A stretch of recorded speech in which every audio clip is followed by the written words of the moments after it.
Poetic Designs by Stephen Adams, Chapter 5, Form in Free Verse. Free verse is writing presented as verse that does not employ traditional metrical systems.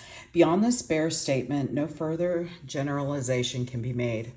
There are no rules. The kinds of free verse writing are limited only by the capacity of human inventiveness in language. Perceiving form in non-metrical verse, talking about it intelligently, making generalizations is therefore difficult, and criticisms have made few advances to help the student or general reader.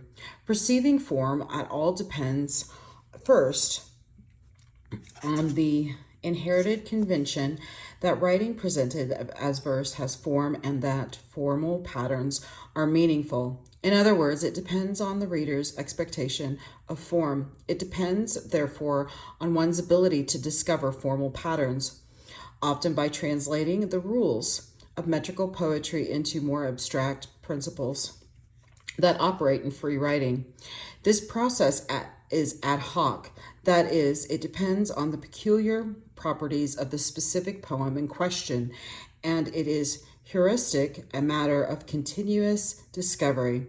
What I can offer here, then, are not rules, but instead a few suggestions about ways to discover and talk about free verse form. 20th century poets have loudly insisted that free verse has formal significance. No verse is libre for the man who wants to do a good job, proclaimed T.S. Eliot, and he has been echoed ever since, but rarely with any notion of how to tell a good job from a bad one. I will risk advancing a view heretical for a prosodist that some poetry remains interesting despite unremarkable formal skill, interesting for reasons other than form. Just as much metrical verse is metrically routine, much free verse shows little interest in verse technique of any kind. Yet even in such writing, an expectation of basic formal that surrounded, I'm so sorry.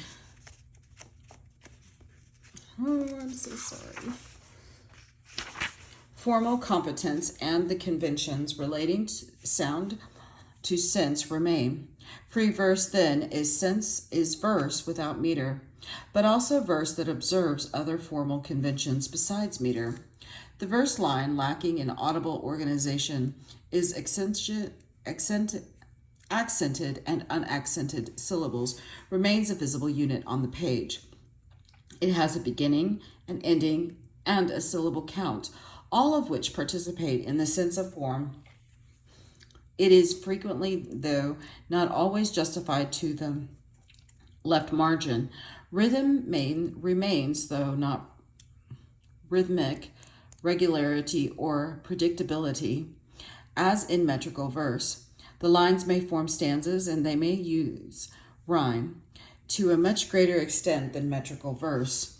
Free verse depends on a typographic conventions of poetry, the visual layout on the page, because it dispenses with metrical regularity.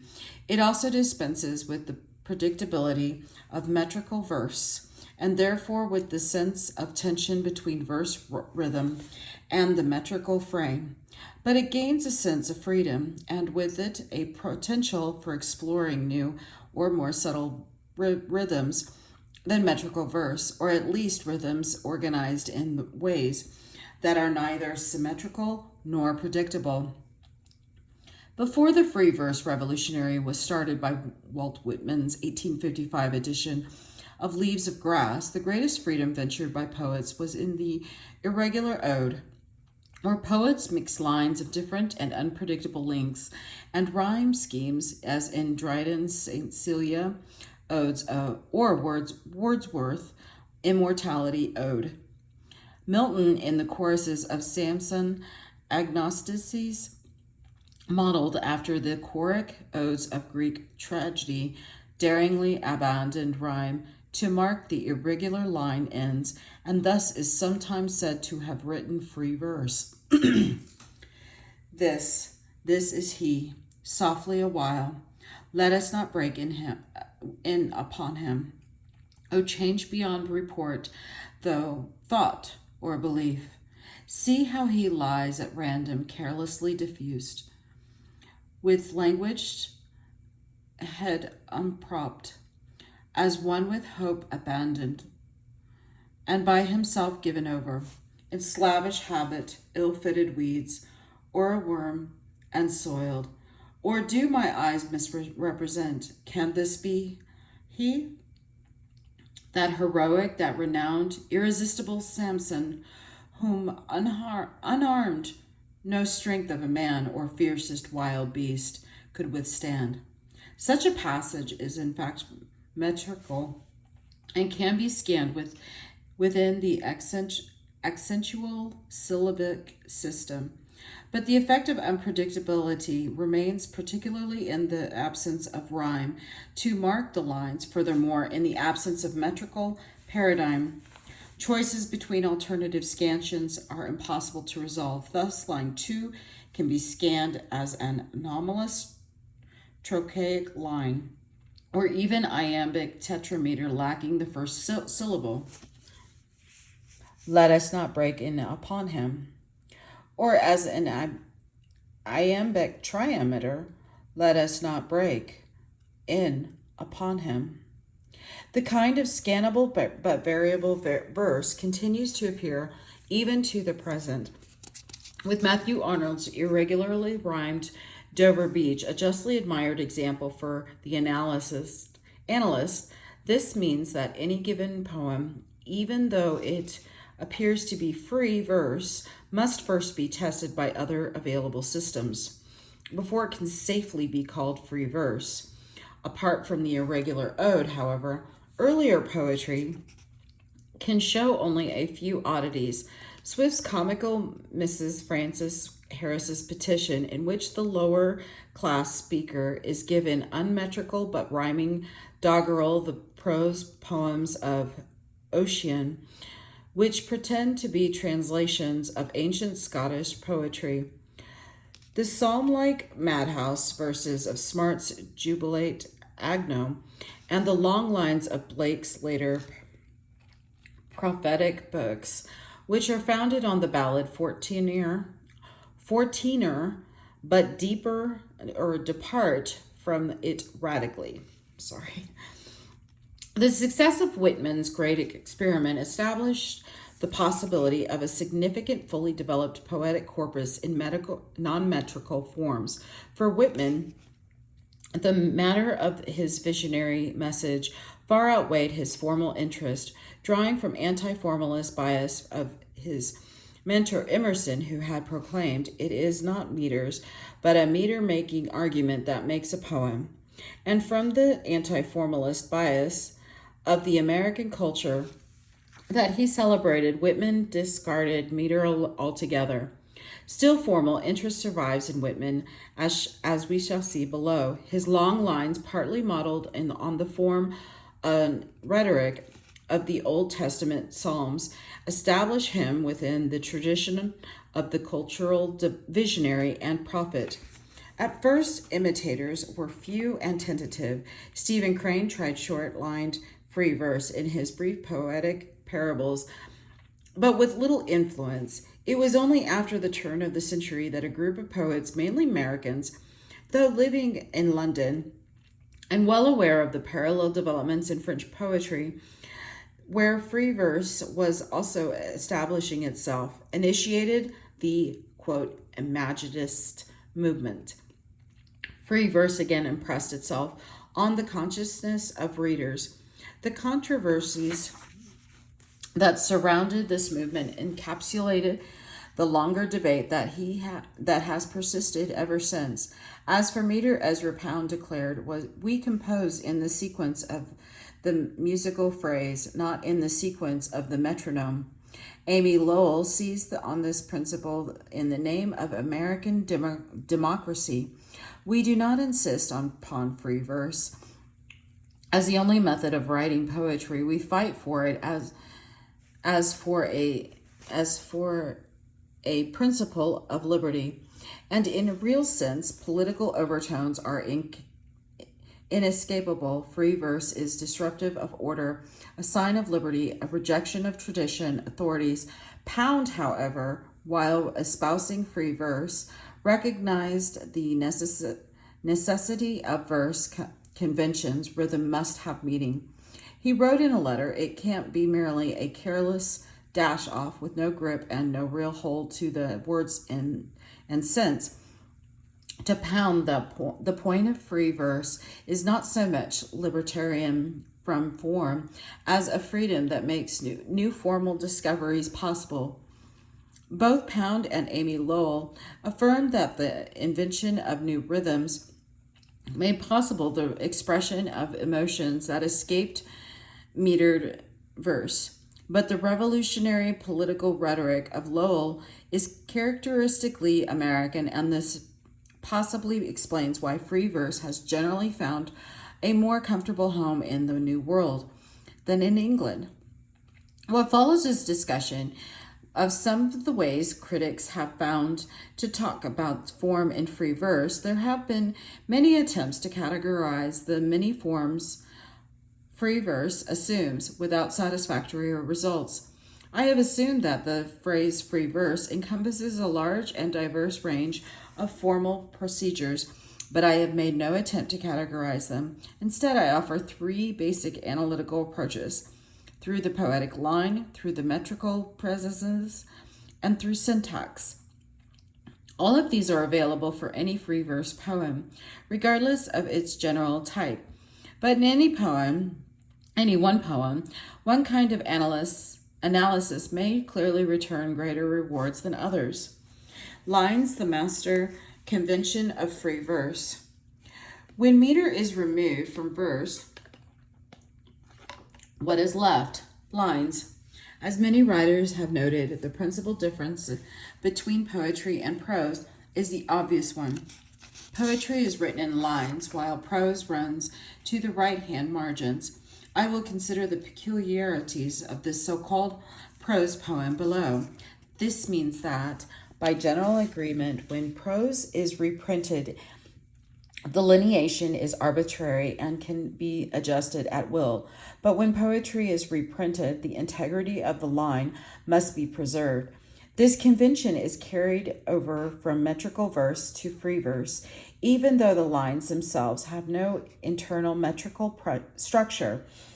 In reciting free verse aloud, as well, the convention of marking the line endings with some kind of pause or hesitation, as is usual in metrical verse, is usually observed. There is an important corollary to be remembered here. However, in metrical verse, the lines have an audible structure based on distribution of syllables and stresses. In free verse, they do not. Confronted with a passage from, say, Wordsworth, prelude printed as prose, an experienced reader can reconstruct the lineation. Confronted with any free verse poem, she cannot. Thus, in metrical verse, the auditory structure generates the printed structure. In free verse, the printed structure generates the auditory. Various kinds of free verse then are dependent to greater or lesser degrees on the specifics of the print medium. What happens then when a piece of non-metrical writings is set up in lines? English critic Veronica Forrest Thompson has given a most ingenious example. Take the following passage of prose, a particularly humdrum editorial from the London Times. The government have taken their time in appointing the new chairman of the BBC, which is a measure both of the importance now attached to the office and of the difficulty in persuading somebody of the necessary quality to take it on a part-time basis at £6,000 per year. But set up the identical words as lines of free verse and observe what happens. The government have taken their time in appointing the new cinema of the BBC, which is a measure both of the importance now attached to the office and of the difficulty in persuading somebody of necessary quality to take it on a part-time basis at £6,000 a year. A reader alert to the line breaks begin to notice potential annotations that continuous prose smoothed over. The government have taken their time.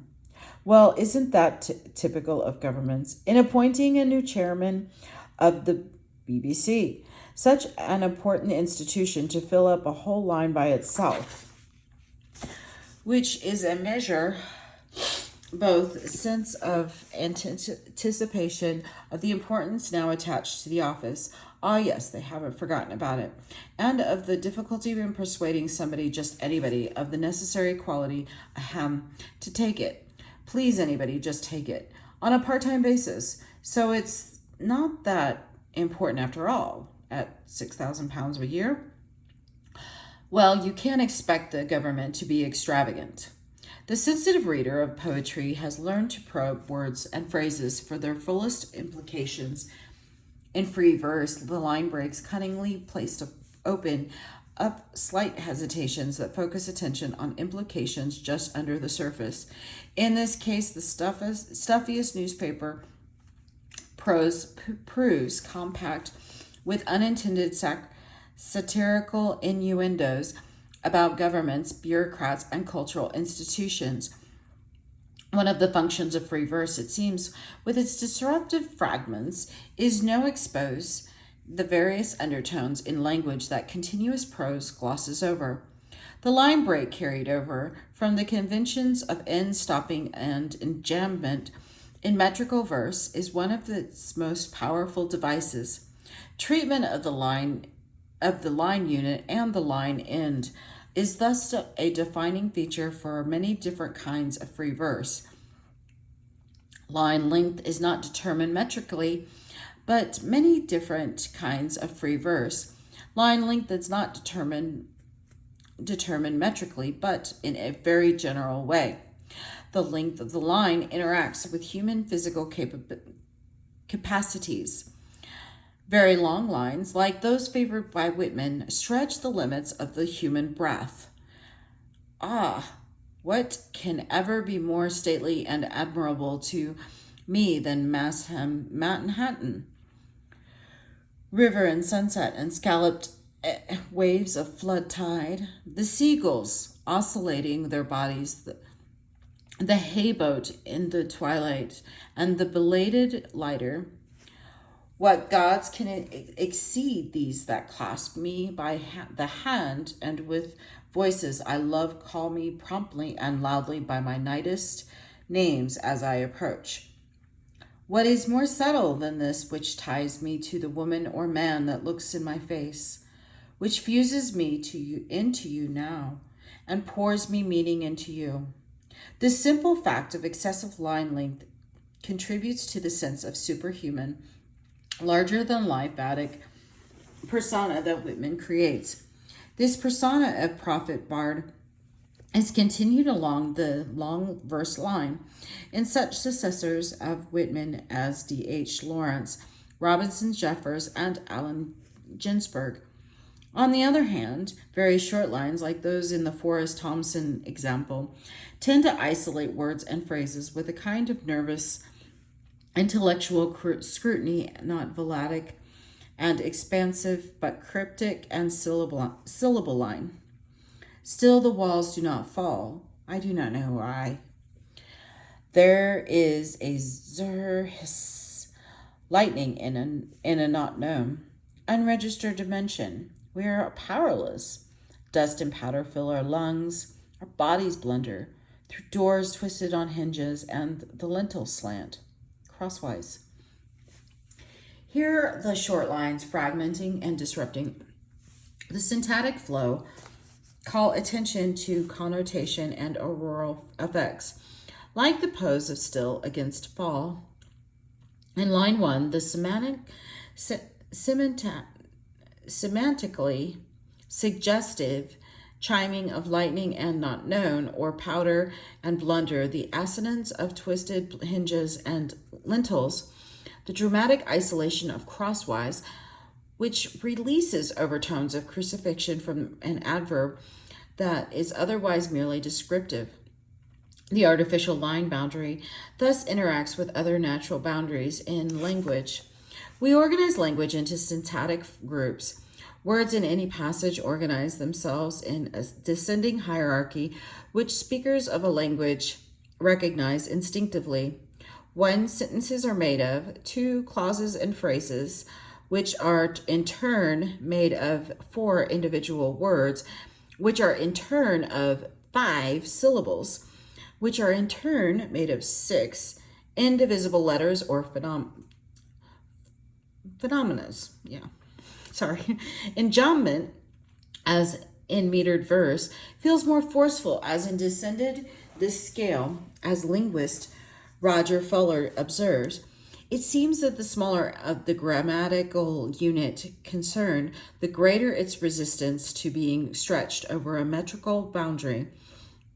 In Whitman's long lines, enjambment is all but non-existent. Long line ends coincide with sentences or phrases, and the long lines seem both majestic and stable.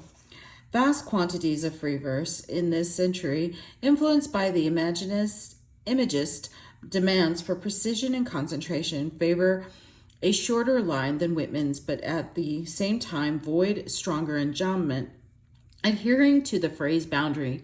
Here are two examples. The first by Amy Lowell. The snow whispers about me, and my wooden clogs leave holes behind me in the snow. But no one will pass this way, seeking my footsteps. And when the temple bell rings again, they will be covered and gone. And another by Carl Sandburg. One arch of the sky took on a spray of jewels. The crystals gleamed on the windows, weaving their winterish alphabets of spears and ovals fixed in frost, fastened to a glass design with a word, "This must be." Here the greatest pressure at the end of the line is felt in the need to continue and complete the sentences.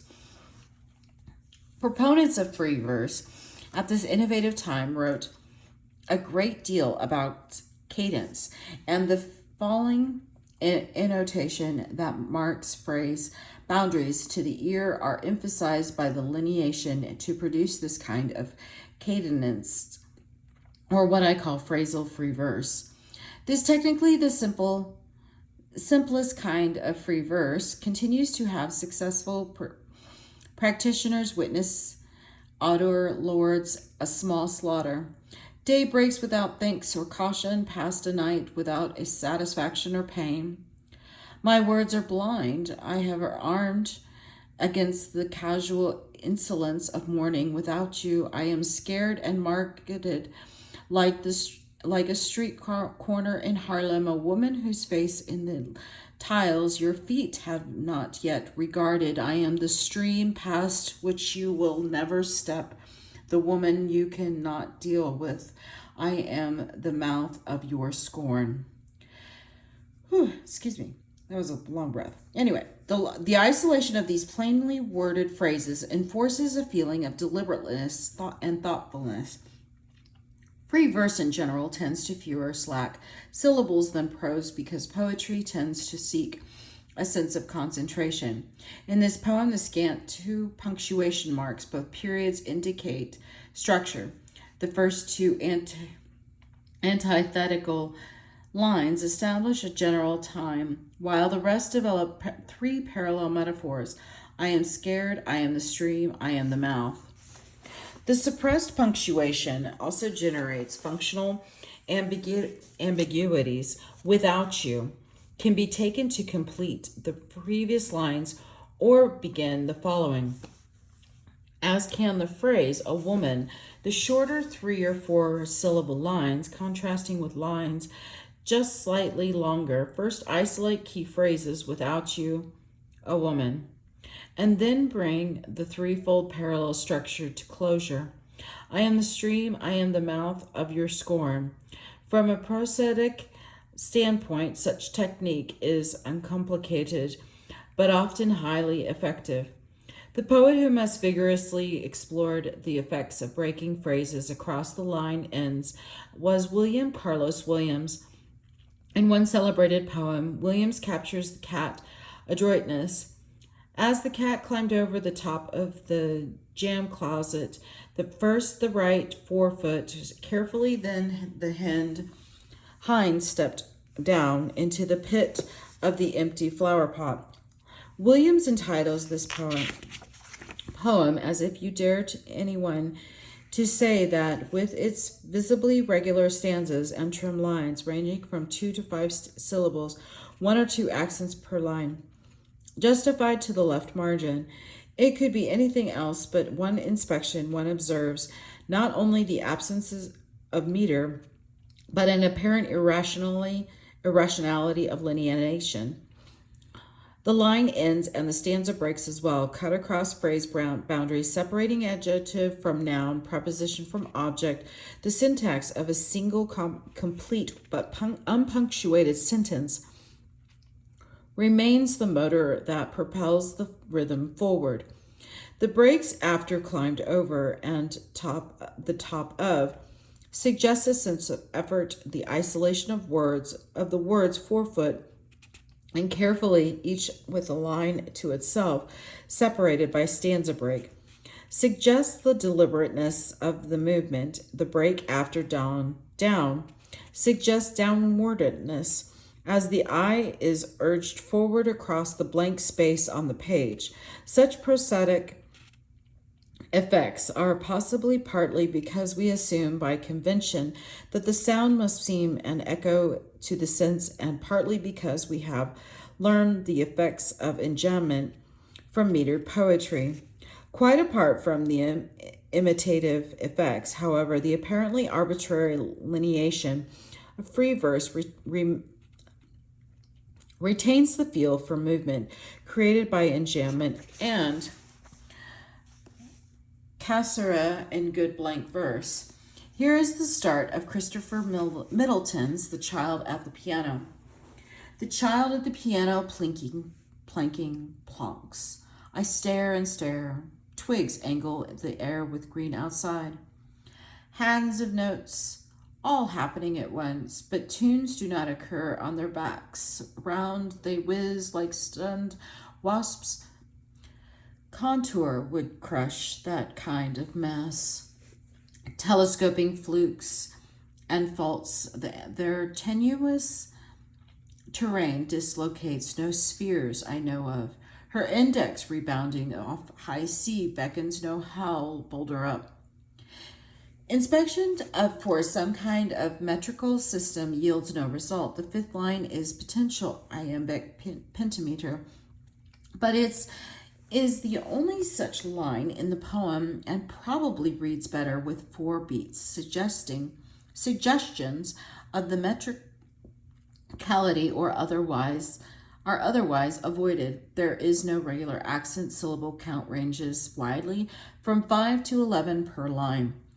Accentual count from 2 to 4. This is free verse, no doubt about it. Yet there are consistent through unrhymed quatrains, each end stopping, setting up a rough rhythmic framework. The first 2 lines coincide with syntactic units, but in line 3, cassera and enjambment isolate the image twigs at the line end. Mysteriously, the enjambments in stanzas 2 begin earlier and become yet more radical in stanza 3, severing their tenuous terrain. Mid-phrase, stanza 4, however, restores the coincidence of line and phrase, which is disturbed again in the final stanza before returning for closure in the last line. The heroics fatuous ordain yet this act assumption of her whole element. Boughs of sound swoop through the room, happily for her to swing from. So I call my thoughts bluff. My thumb struts down the keys, 2 pings, to her plonks, on both white and black notes, while the green air outside let us be. No 2 of the 5 stanzas is identical in its syntactic fluidity. There is no recourse to devices of syntactic parallelism or repetition to suggest structure. Instead, the poet achieves variety of movement within the quatrain. Other prosodic effects work here as well. Assonance, alliteration, and delicate internal rhymes, stare, air, terrain, ordain, and near rhymes, plonks, once, room, thumb. The poem develops arboreal, I can't say the word, and geological imagery in a fairly complex way, with allusion to the music of the spheres in stanza 3 and verbal recollections for closure at the end. From a strictly metrical standpoint, however, the poem illustrates the effectiveness of the ordinary printed free verse line and stanza. But these effects, some have complained, are merely visual and lose the auditory charm of metered poetry. To an extent, this is true. Free verse depends on typographic conventions for its existence. Yet one may recall that Dr. Johnson raised the same objection against the blank verse of Paradise Lost, calling it verse only to the eye. Milton's unrhymed lines, nonetheless, have a true and perceptible auditory structure, while Williams and Middleton's lines do not. Their lines are unpredictable and arbitrary, yet in the printed page they do become meaningful. Free verse depends on typography and thus marks a weakening of ear dominance in the art of poetry. It is, as some have called it, a visual prosody. On the other hand, its auditory effects frequently demand an even more perceptive ear than metered verse. Yet this statement needs to be qualified. Another Williams example illustrates how arbitrary yet calculated line breaks do in fact interact with auditory sense. To a poor old woman, munching a plum on the street, a paper bag of them in her hand. They taste good to her, they taste good to her, they taste good to her. Here the line breaks suggest three different inflections for the same unadorned statement. The first is a simple declaration, they taste good to her. The second and third throw different emphasis across the line ends. They taste good to her. They taste good to her. The same words seem to have three contrasting intonations, three different shades of meaning. The line breaks indeed have auditory as well as visual effect, entering into the sense of the poem in a subtle way, just as they do in the hesitations and innuendos of Veronica Forrest Thompson's poem about the BBC. Many writers of free verse use the visual design of the page as Williams and Middleton do in the last examples, with a column of lines more or less equal to in length surrounded by space. This establishes the kind of prosody in that the line units inevitably sound more or less equivalent, while ignoring any regularity, sorry about that, of stressed and unstressed syllables. It is often a valuable prosodic observation to define a work's outer limits. How many and how few syllables and accents appear per line? Within this frame, a short line may project a feeling of deliberateness, and a longer line, a feeling of weight or hurry, while a sudden change of line length may signal a change of direction. In Williams' baseball poem from Spring and All, sometimes titled At the Ball Game, for example, the first six two-line stanzas ranging in syllable count from 3 to 8 per line. Deal positively with the watching crowd. A two-syllable line, however, marks a change of emphasis, a turn in the poetic tone. For this to be warned against, 6 couplets later, further two-syllable lines switched the poem's direction back, and the final lines pit longer against shorter lines. This is the power of of their faces. It is summer. It is the solstice. The crowd is cheering. The crowd is laughing in detail, permanently, seriously, without thought. An extreme example is A.R. Amon's witty tape for the turn of the year, which he composed on a roll of adding machine tape. The poet writing daily between December and January, the long, thin poem that resulted in is largely a product of peculiar printing constraint. It maintains a sort of oral regularity or predictability arising out of the finite number of alphabetic characters per line. I wish I had a great story to tell. The words then could be quiet, as I'm trying to make them now, immersed in the play of events, but I can't tell a great story if I were Odysseus.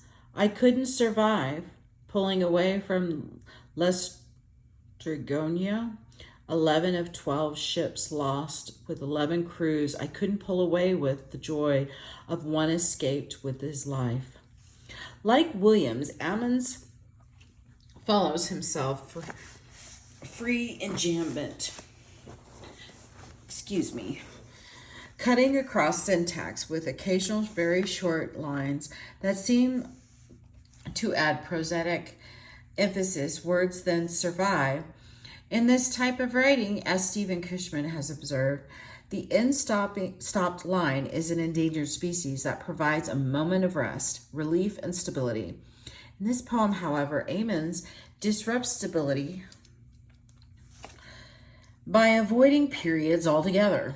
Relying wholly on colons, one can sometimes gauge such verse as well as by measuring the syllabic meaning limits within which a poem restrains itself, a range of, say, 2 to a maximum of 7 syllables.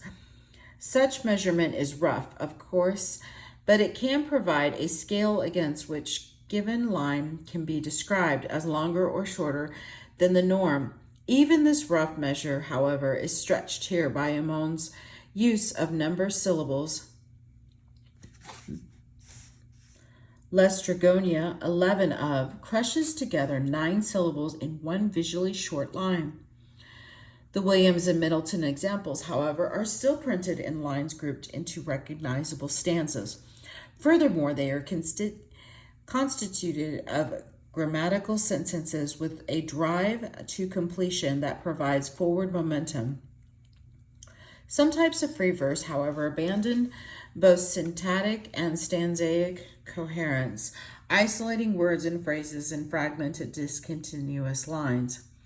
So the distances are Galatia, and one does fall in love and desires mastery. Old Zeus, young Augustus, love knows no distance, no place, is that far away, or heat changes into signals and control.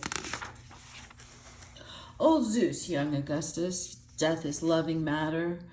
Then a horror we cannot bide and avoid by greedy life.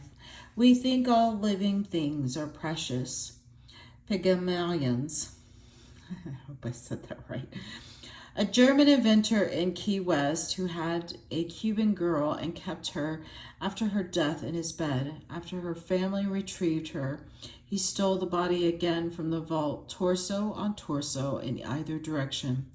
Young Augustus out via nothing, where messages are in, down La Cluny's steps to the old man sitting, a god throned on torsos, old Zeus. In such dispersed or open verse as Marjorie Perloff contends, the page rather than the foot or line or stanza becomes a unit of measure. The typography isolates verbal fragments from scrutiny, while the fragmented syntax obstructs continuities and thereby weakens the feeling of enjambment. It suggests concentrated attention of every atom of meaning and sound. The passage, the first half of a short poem by Charles Olson, though seemingly chaotic at first sight, still yields some formal properties on examination. Several lines are broken at a mid-page margin and continued without spacing. In each case, the syntax seems continuous as well. Much open verse that seems highly dispersed on the page is actually governed by a system of multiple margins. There is a kind of refrain, old Zeus, young Augustus, spaced consistently even while it is varied. There are moments that carry the force of enjambment, though ambiguously, and desires mastery. At the beginning and where messages are near the end, the isolation of R in one line emphasis the poem's theme of mortal existence. These are just a few places in a complex passage where the poet's formal strategies of spacing and lineation can be felt to work meaningfully. At the same time, one recognizes that line and enjambment seem to play a lesser role in this example than in others, and Perloff's claim that the page is the unit of measure is not strictly true. Since the page is not a formal boundary, and this passage can be broken over the page at any point, more recent poets sometimes go further and insist on the printed page as a unit, while others deliberately violate the conventions of the printed book, requiring the reader to skip around, read from right to left, thus creating dilemmas for anthologists. But the real issue here, I think, is syntactic continuity. When the forward thrust of syntax is frustrated, line and enjambment begin to lose significance. Williams is so often the boldest innovator of his generation, writes in Locust Tree in Flower, a poem emblematic of the possibilities of syntactic disruption.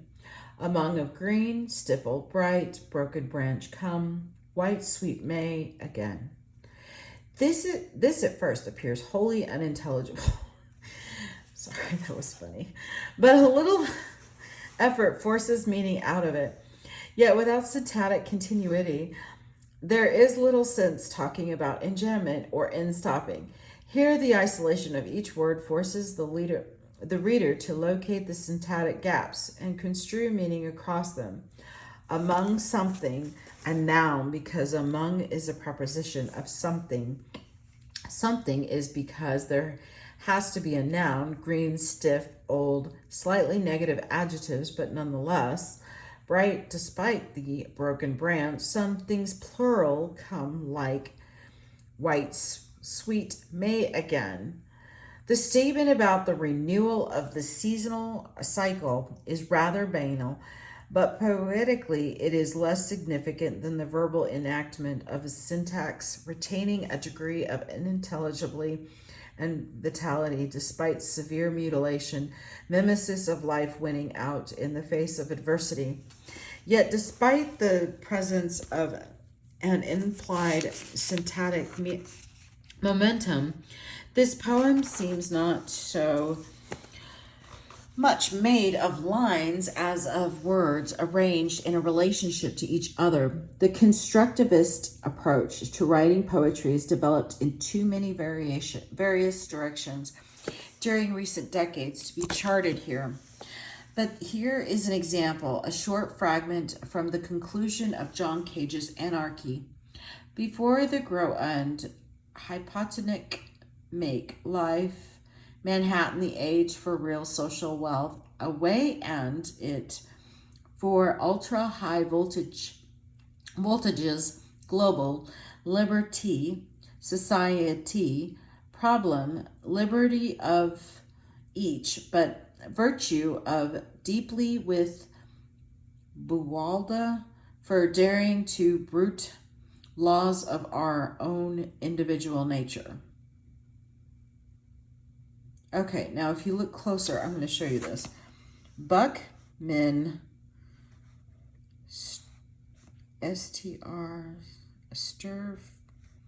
Sturfuller. Okay, just want to let you know. Anyway, it's going to go in more. The one coherent strand in all of this is the acrostic highlighted in capital letters. On the name of the architect and philosopher Buckminster. Yeah, it's interesting. Buckminster. Okay. Fuller. That is Fuller. I see it. Okay. Sorry about that. I had to look at that. Okay. Buckminster Fuller, whose work is perhaps being used or commented on as one reads, the initial sense quickly dissolves into near nonsense. One can only read it like Williams' locust tree and a flower by filling in the apparent blanks. Hypnotic has some... Oh, Jesus. It's going to be one of those days. Hypnotic has something to do with making life. The scene may be Manhattan, certainly a source of hypnotic vital energies. The sociological diction suggests a contemplation of wealth and its relation to abstract ideals like liberty and society and individual nature in a political context, conditioned by the work's title. The proper name Buwalda, if it is a name coupled with daring and brute, interject a disturbing note amid the tone of social idealism, something like stanza breaks. Falling without regard to Fuller's name, seems to group lines together, an equivocal meaning does emerge. Cage, however, also provides information about how he arrived at his text. By culling some 30 quotations from various anarchist writings, Emma Goldman's autobiography, Paul Berman's quotations from the anarchist, and then subjecting them to a number of chance procedures based on the Chinese, the first Qing, and applied by computer, how many and which of the 30 quotations were used as a source for each of the 20 mesotexts was answered by IC, a program by Andrew Culver simulating the coin oracle of the first Qing. Which of the 30 quotations, together with the 14 names, authors, book titles, graffiti, was to be used as the string upon which each mesocystic was written was also determined by IC.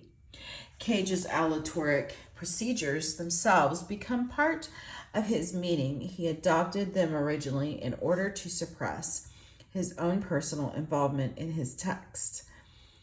In so doing, he succeeds as well as in disrupting the conventions of reading for meaning, reading from left to right on the page, reading for a personal voice constructed from the text. And in so doing, Cage's text also strips the poetic line of syntactic pressure, renders it static rather than dynamic, and mutes the conventional sensitivities of line, end, and enjambment. At the farthest extreme of fragmentation, is it possible for the lines to cut cross-word boundaries, to isolate individual phenomena that has been tried to, with exceptional inventiveness by E. Cummings.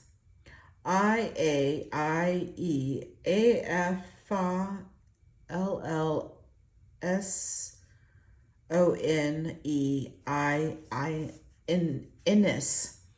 Cummings' poetry ranges through an extraordinary number of verse forms, from perfectly regular sonnets to the most radical experiments in typography. In the mode characteristic of him, Here, he freely breaks the poetic line into its component phonemes or graphemes. The effect is to release surprising discoveries among the accidents of the printed language, but at the same time calling into question the concept of the poetic line. The haiku-like statement of this poem, "A leaf falls, loneliness," seems neither fresh nor memorable, but as printed comings detect such emblems of loneliness as the letters I standing by itself, the French definite article le, the word one, and the neologism ennis, the AFFA collocation may be related to the waver of the falling leaf. Language under the microscope yields many surprises in such a poem. The effect of line is questionable. Does the rhythm move forward with a feeling of enjambment as we wait to complete each word? Or do we regard the entire text as a construction and arrangement of letters on a blank page, which still retains the convention of left to right reading? The poem remains just barely pronounceable, but its interest is overwhelmingly in the typographic display. Another famous Cunning's poem is truly unpronounceable. Yeah, I'm not even going to try this. Okay, you got these letters. Who, as we look up now, Gath. Yeah. Okay. With grasshopper. Okay. The point of such writing, which appears so bewildering at first sight, is simple. Once the main point is deciphered, Cummings has forced language to enact the gradual coming into visual awareness of the startling blur, the moment just before and the moment just when we come to identify it as a grasshopper. He also forces readers to look at a printed language in a new way.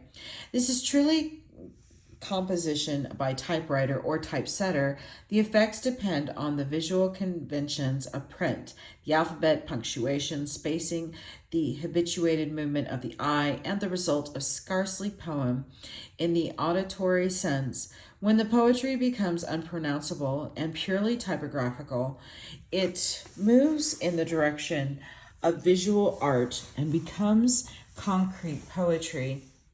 On the other hand, when it becomes pure vocal sound, unintelligible, and virtually unnotable, it moves in the direction of music and becomes sound poetry.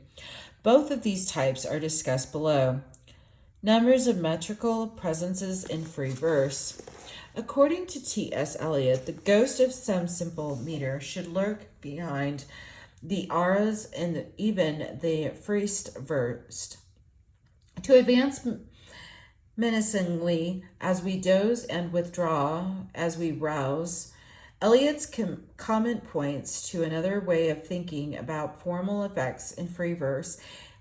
It may be that metrical lines and fragments of lines appear and disappear in a passage that otherwise conforms to no set meter, or a passage may consist of metrical lines loosened up to the point of being unrecognizable and then tightened again. Such effects allow the poet the freedom of free verse while persevering the allusions to the poetic tradition found in meters and forms. The cadence of iambic pentameter is so familiar that it often supplies a base from which a poet may range and finally return. When the love song of J. Alfred Prufrock appeared in 1915, it seemed outrageously modern, both in the feeling of and form. Yet it is easy now to hear the iambic pentameters drift in and out of the texture, the lines marked with an asterisk. Let us go then, you and I, when the evening is spread out against the sky.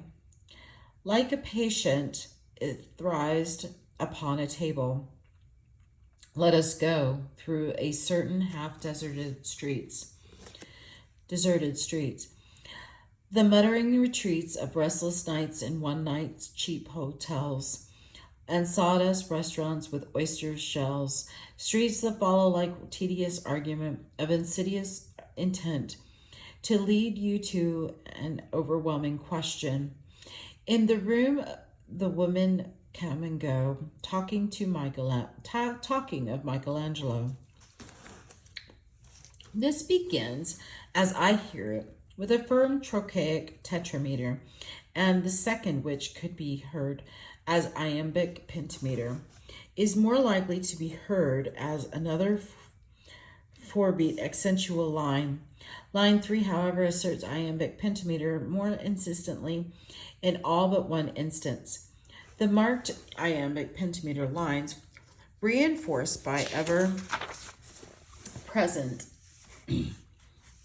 but unpredictable rhyme, participate in a feeling of syntactic closure as if the meter brings the wandering rhythms home to rest. The same is true of the poem as a whole, the last 20 lines being almost regular pentameters, but the appearances of and disappearances of scannable pentameter lines are, like the rhymes, unpredictable. Elsewhere, the meter stretches to 14ers before contracting to the pentameter base. The yellow fog that rubs its back upon the window panes, the yellow smoke that rubs its muzzle on the window panes, licked its tongue into the corners of the evening, lingered upon the pools that stand in drains. One famous line, which scans as iambic hexameter, underscores the humor by seeming to lurch on too long. There will be time to prepare a face to meet the faces that you meet. Such effects are clearly metrical, though they occur in a poem often said to be written in free verse. That is, without meter. Charles Hartman aptly describes such writing not as verse libre, but as verse libre, not free verse, but freed up verse. Some poems seem to hover on the brink of iambic pentameter while at the same time studiously avoiding it. An example of is W.S. Merwin's Odysseus. Always the setting forth was at the same time, same sea, same dangers waiting for him, as though he had got nowhere but older. Behind him, on the receding shore, the identical reproaches, and somewhere out before him, the unraveling patience he was wedded to. There were the islands, each with its women entwining, welcome to be navigated, and one to call home. Such meter might seem at first syllabic with the 9-syllable line, but this breaks down at line 5, or it might seem like an accentual 4-beat line. But lines 4 and 5 don't quite fit, yet throughout the visual regularity and the auditory presence of blank verse, teased without becoming realized, the effect of such a metric is difficult to characterize. It is as though the poet holds out an ideal of order and refinement while at the same time rudely withholding it. One suspects that he wrote the lines in regular meter and deliberately roughed them up. But this example suggests, too, that in free verse, where the presence of traditional pentameter lingers, the destabilizing evasions are as significant as the relaxations into it. An unmistakable iambic pentameter appearing in such a context would bring with it a sense of relaxation and finality. As well as appearing and disappearing in whole lines, iambic pentameter can be disguised by being broken over the line endings. The following stanzas by Ezra Pound is free only in its lineation. The iambic pentameter is otherwise quite regular, taking the marked pairs as single lines. Tell her that sheds such treasure in the air, Ri- Recking not else but that her graces give life to the moment. I would bid them live, as roses might in magic amber laid, red overwrought with orange and all made, one substance and one color braving time. Sometimes a line will begin with as iambic pentameter and continue with an added on fragment, like these examples from Eliot's Garantian. I'm sorry. History has many cunning passages, contrived corridors, and memory only.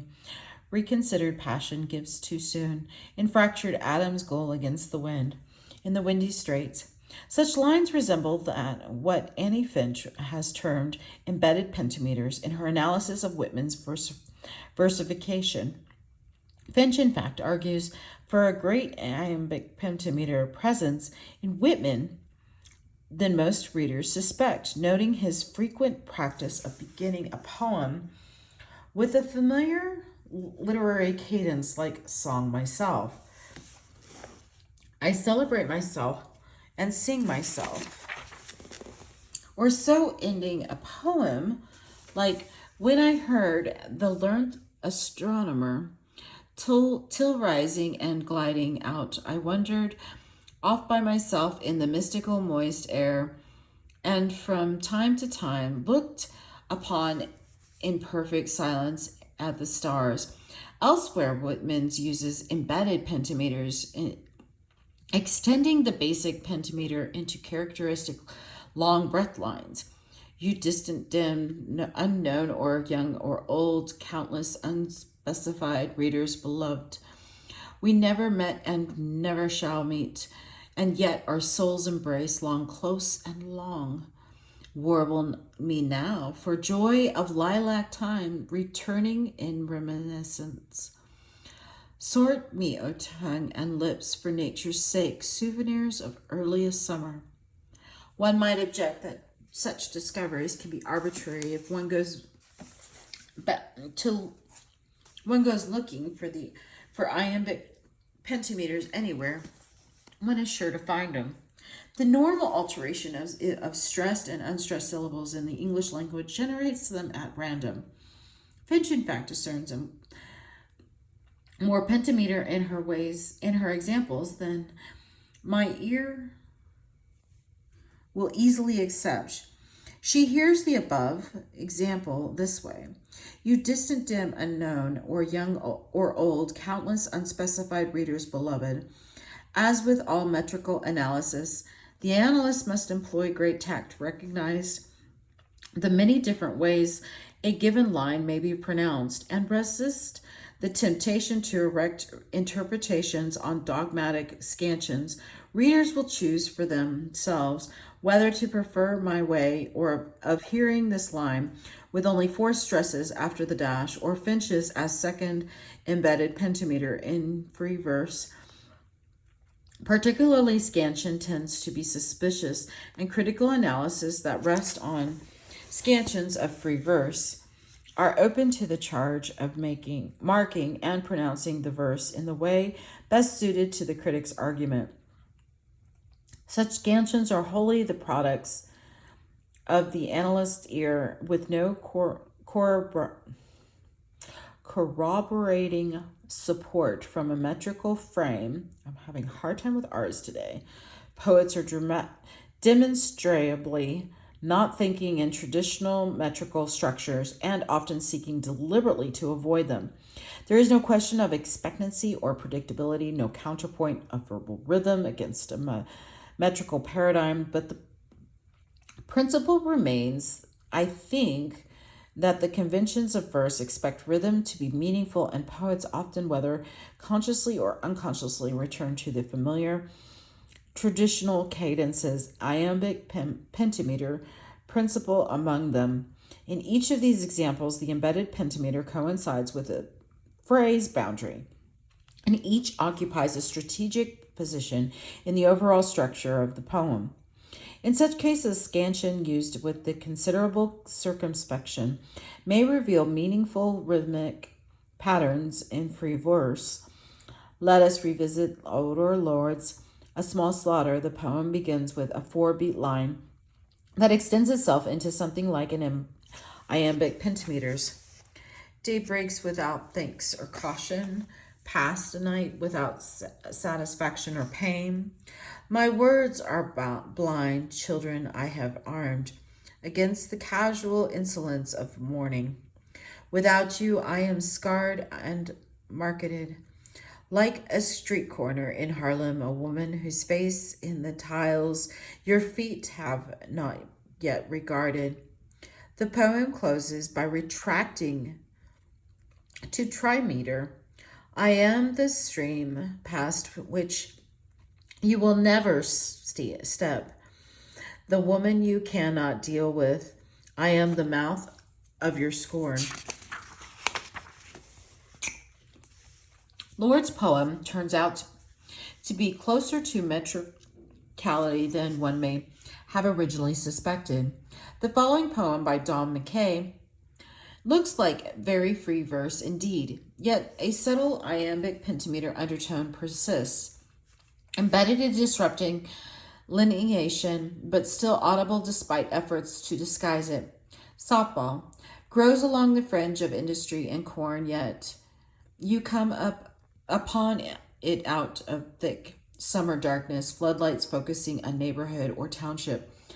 Way to fire, way to mix, way to hum, everything trim, unlike life.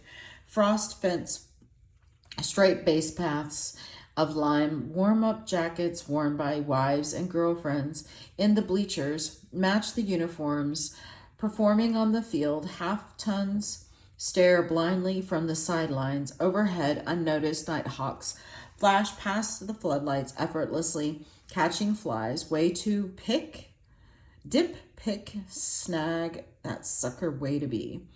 Down here, everyone is casual and tense, tethered to a base. Each has a motive, none an alibi. The body is about to be discovered. He peers in for the sign, perfect order. A diamond in the pitcher's mind. Chance will be fate. All will be out. Someone will be called to arabesque or glide. Someone, muscular and shy, will become the momentary genius of the infield. The opening line embeds an iambic pentameter prepositional phrase with a disguising initial stress. Grows along the fringe of the industry and corn. This rhythm is matched exactly with a decorative internal rhyme in the final line of the stanza. Match the uniforms performing on the field. This kind of scansion admittedly would not be acceptable in a metrical poem. The accented initial syllable, would turn the entire line backward into a trochaic pulse. The claim made by this scansion, however, is that the familiar iambic pentameter cadence lingers within the otherwise free rhythms of this poem as a point of reference, at times a point of rest. The third stanza again uses a near pentameter to open and a perfect pentameter for feeling of closure. Down here, everyone is casual and tense. The body is about to be discovered. And the end of the poem again comes to rest on a noun phrase with a familiar cadence. Will become the momentary genius of the infield. Elsewhere, pentameters emerge over the line breaks. Each has a motive, none an alibi. Perhaps the most striking metrical effect in the poem mimes the swooping nighthawks in a pentameter line stretched with extra slack, syllable over enjambment and alighting on a slyly punning phrase. Unnoticed nighthawks flash past the floodlights, effortlessly catching flies. McKay's poem also braces itself with syntactic parallelism, which is also disrupted by the lineation. Way to fire, way to mix, way to hum, chance will be fate, all will be out. But although it remains free verse, unpredictable from line to line and stanza to stanza, the iambic pentameter Present emerges at key points to provide structural support. Excuse me. Iambic pentameter is not the only possible base for embedded meters or verse libre. The symmetrical, fighting with this book today, symmetrical ballad stanza or iambic tetrameter or 4-beat accentual line frequently appears as in the very different examples of from Ezra Pound's Mulberry, Below or David's Dadine's Cooley's Son, the toilet attendant writes home, in which insistent that unpredictable rhyming combines with Caribbean dialect to create the voice of a homesick imagery. The contrast repays study. Metrically, Davidine's poem is a free handling of the fully in-stopped 4-beat accentual line, present but not consistent in every line, creating a folk-like verse libre. Tana boy, how do you do? How chante stay? And suko, mosquitoes still bite you, all you? Junka dead tree true. Mala brookfoot set. Food de, foo eat yet? England nice. Snow on dim ting. A land they say, fit for a king. Ice apple plenty on dim tree, and bird a sing. Is the beginning of what they call the spring. And I eating enough for all we, and reading book bad. But is what make Matam's wife fall sick, and so no cow suck dry would tick. Soon I go turn lawyer or doctor, but just now passage money run out.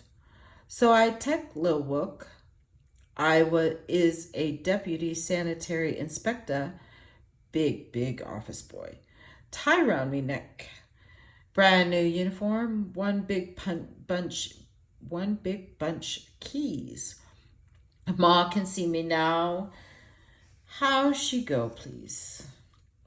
Even here, Davidine alights on a line of iambic pentameter for closure, but the 4-beat line remains the norm through most of the poem, at times stretching, at times for the metrical swerve. So I tekla woke, contracting pounds, Hugh, Selwyn Mulberry, though much of the sequence employs a loosely handled quatrain, usually but not consistently rhymed XA. Metrically, the base is 4-beat accentual line, a version of the common ballad quatrain, clearest in the second stanza here. But the contrast with Davidine's example is striking. Davidine abandons the quatrain but preserves in-stopped lines, while Pound preserves the quatrain but departs from the 4-beat measure freely, stretching or compressing, breaking from metrically into prose looseness, and gracefully draping syntax over the line links. Among the pickle fetuses and bottled bones engaged in perfecting the catalog, I found the last scion of the senatorial families of Strasbourg, Monsieur Verrogue. For 2 hours he talked of Galliffet, of Dawson, of the Rhymers Club, told me how Johnson Lionel died by falling from a high stool in a pub, but showed no trace of alcohol at the autopsy. Privately performed, tissue preserved, the pure mind arose toward Newman as the whiskey warmed. Dawson found harlots cheaper than hotels, had them for uplift, image impartially imbued, with raptures for Bacchus, Terpscore, and the church. So spoke the author of the Dorian Mood. Pound frequently writes a unique form of verse libre, in which the referent is not an English meter but the classical meters of Greek or Latin. In his letters, Pound recommended that aspiring young poets practice writing seraphic stanzas to sharpen their ears for English quantity. And in a poem called Apparate, see chapter 2, he displays his own skill in his vein. There is evidence that Pound believed in the perceptibility of English quantities, but in general his metric works with stress substituted for quantity in a short poem called The Return. He plays a variation on the classical Torium and Adonok, within otherwise non-metrical lines. So they return, see the tentative movements and the slow feet, the trouble in the place and the uncertain wavering. See they return one by one, with fear as half awakened as if snow should hesitate, and murmur in the wind, and half turn back. These were the winged with awe, inviolable,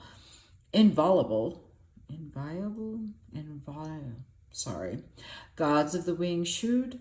With them the shivered silver hounds, sniffing the trace of air. High, high, these were the swift to harry.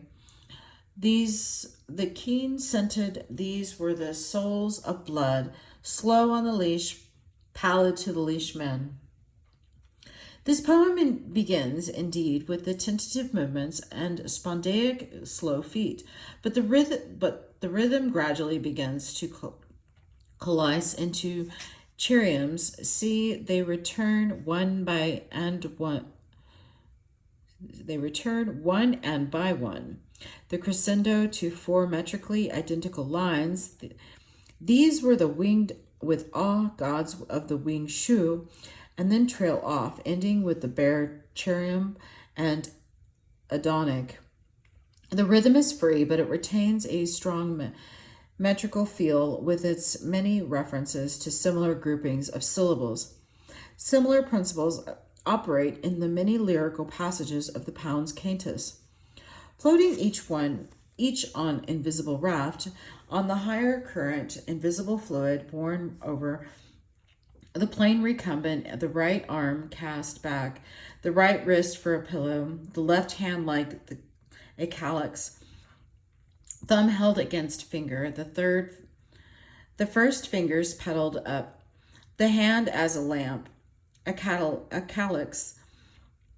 From toe to head, the blue pale smoke as of incense, wrapped each in burnous, smoke as the olibanums, swift as if joyous, wrapped, floating, and the blue pale smoke of the incense, swift to rise, then lazily in the wind, as Aeolus over Beanfield, as hay in the sun, the I can't say that word.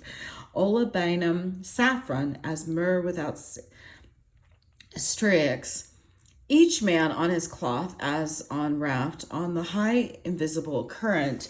The Adonic patterns, hallmark of the classical dactylic hexameter and sapphic stanza, and also a Poundian metrical fingerprint echo through this passage, endowing this disjunctive phrases of Pound's lotus eaters with repetitive languor.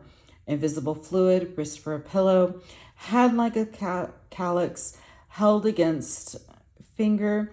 Notice how the Adonic phrase, smoke as of incense, is stretched to smoke as the Olympians, swift as if joyous. With the Adonic displaced to the shorter line, Pound rings variations on his bass rhythm. And the lines rarely repeat the same pattern. But the passage feels strongly rhythmic throughout. The varieties of verse in Pound's cantus are many. They range from occasional metrical rhyme stanzas through various types of accentual and free verse to loose prose documents and juxtapositions of one kind of verbal rhythm with another become, in a fascinating way, a measure of decorum within the poem, indeed part of its meaning. Pound's method, his use of quoted documents, his so-called ideogrammic method, have created the genre of the modernist documentary poem imitated by many subsequent poets, but none, I think, been able to capture the singular pulse of his free verse rhythms. Aside from metrical references, free verse can also call on rhyme as a structuring device. For free verse and rhyme are sometimes thought to be mutually exclusive, and many poets avoid rhyme for the same reason they avoid meter, because they want their work to seem natural and not artificial. Yet, as the examples from Dabadine's and Pound's Mulberry demonstrate, rhyme is available to free verse poets, and many use it with great effectiveness, sometimes conspicuously, and sometimes subtly, sometimes sporadically, and sometimes in more or less regular patterns in every case. It serves to raise awareness of the sensitive line ends, and it may contribute powerfully to a feeling of closure. F.T. Prince's Soldiers Bathing is composed in open couplets in verse that begins with an iambic pentameter base but departs from it freely, a variety of verse libre. He plays with death and animality, and reading in the shadows of his pallid flesh, I see the idea of Michelangelo's cartoon, a soldier's bathing breaking off before they were half done. At some sortie of the enemy, an episode of the Pisan Wars with Florence, I remember how he showed their muscular limbs that clamber from the water and heads that turn across the shoulder, eager for the slaughter, forgetful of their bodies that are bare, and hot to buckle on and use the weapons lying there. In Sylvia Plath's Lady Lazarus, sporadic rhyme builds a crescendo of intensity toward the ending. I am your opus, I am your valuable, the pure gold baby that melts to a shriek. I turn and burn. Do not think I underestimate your great concern. Ash, ash, you poke and stir, flesh, bone, there is nothing here. There. A cake of soap, a wedding ring, a gold filing. Hair God, hair Lucifer, beware, beware. Out of the ash I rise with my red hair, and I eat men like air. The feeling of closure here is underlined by the coincidence of rhyme with a reasserted metrical base. That last stanzas, in fact, constitute a perfect but concealed heroic couplet with a rhyming iambic trimeter line to close. Ere God, ere Lucifer, beware, beware. Out of the ash I rise with my red hair, and I eat men like air. Plath's ragged lineation, however, disrupts the conventionality, the sense of neatness and control, not to mention the historical associations of the heroic couplet, which would be wholly out of place here, and releases the internal pauses with their suggestions of hesitation and emphasis. Robert Lowe organizes the 6-line stanzas of Skunk Hour with rhymes sometimes exact, sometimes faint, 3 paired lines in each stanza, but with varying rhyme schemes from one stanza to another.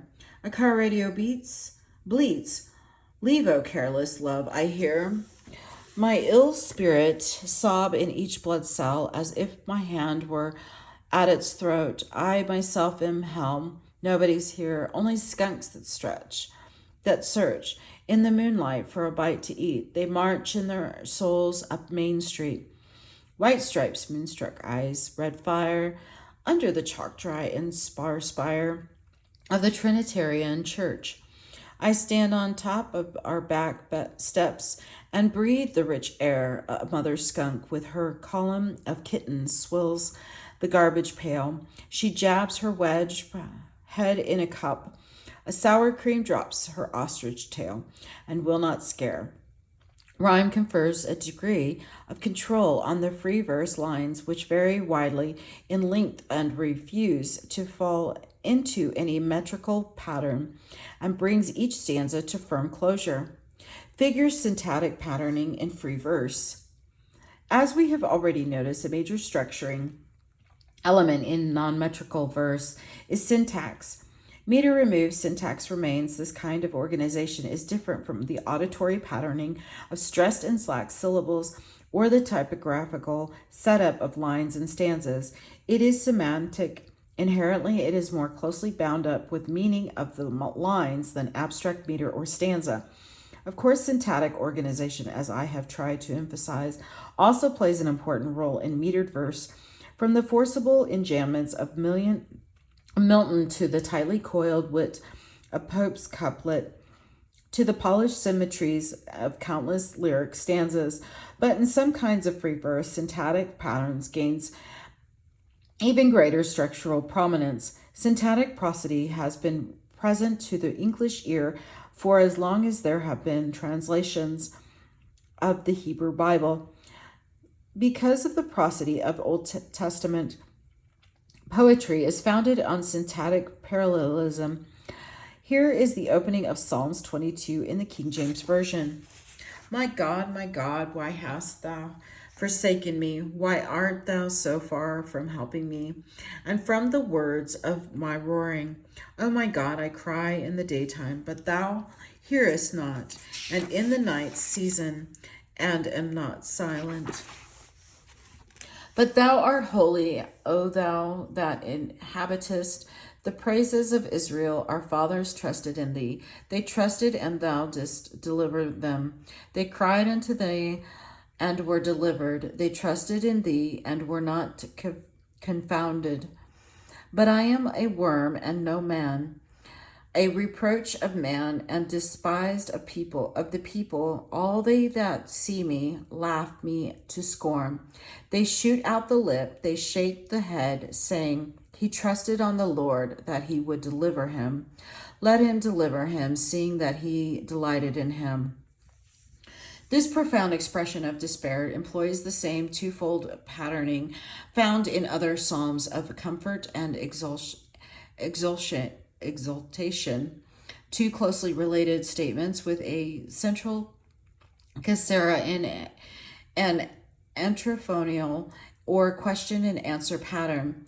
Some scholars see four types of relational patterns in such verse. One, synonymous, in which the answering statement rewards the meaning of the first. Two, parallel, in which synonymous meanings are parallel in syntax.